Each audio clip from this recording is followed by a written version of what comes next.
What's up, everybody? Have you ever wondered how you can speak a little bit more like a native English speaker? This video is going to help you to speak a little bit more like we speak by mastering these three most important things. So let's dive right in without any further ado. First cool tip for you to learn, which is really easy for you to sound a little bit more like a native speaker, is using contractions. So what are contractions? Contractions are words that are formed from two separate words and then we make them into one word. Native English speakers use these a lot because we like to speak fluently and quickly and in a relaxed way. So some good examples of contractions are, instead of saying going to, you can say gonna. Instead of saying want to, you could say wanna. I wanna see a movie. Instead of saying do not, we say don't. I don't want any of that, thank you. Instead of saying cannot, we say can't. Another example would be would not.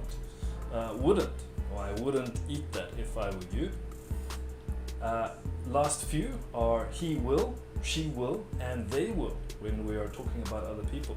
So we generally don't speak so formally. We'll just say, oh, he'll be here in a second. That's the first tip. So moving on to your second tip on how to speak more like a native English speaker, we can look at incorporating a little bit of slang into your language.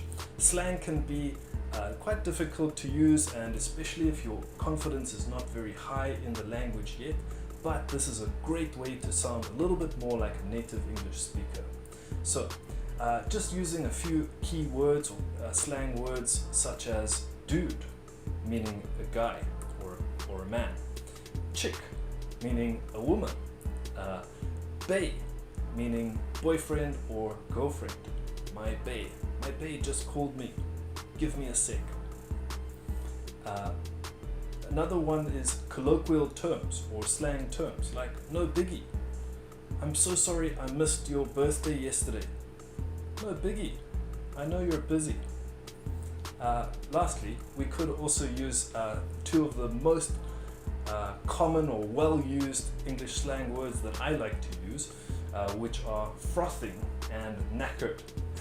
They sound a little weird, but basically frothing just means that you're excited. I'm frothing to go to China next month. Or knackered, I feel so knackered at the end of today. So that's the second way that we can improve our English and sound a little bit more like a native English speaker.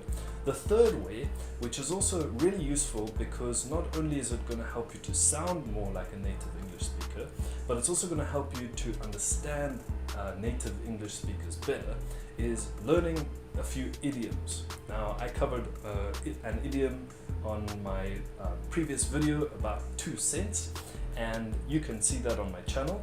And what it means is your opinion or your thoughts on something. Maybe we could say, nobody asked for your 2 cents on this matter, Sarah. Or maybe we could add some more commonly used idioms, such as the dog's breakfast. That looks like the dog's breakfast. It means it really doesn't look very good, doesn't look appealing at all. You could also learn another one, under the weather. Learn how to use this. This is very common to say that you're feeling sick. So you'll often hear English speakers say, I feel a little bit under the weather today. It means they're feeling sick. Maybe they've got a cold or the flu. Another one that's quite often used is puppy love. I use this one quite often. If we see some young people and they are in love, maybe some teenagers, they're holding hands. Oh, it's so cute to see puppy love. Another one related to animals is catnap. I'm gonna have a catnap, a short catnap soon. It means a short nap in the middle of the day. So you've just learned 3 awesome ways that you can improve your English and sound a little bit more like a native English speaker, just like we do. And I hope that these are not very daunting to you and they're not difficult to incorporate So if you enjoyed this video, if you feel like this is useful, please like and subscribe so that you can find more and more of these types of videos, and I'm going to keep making them.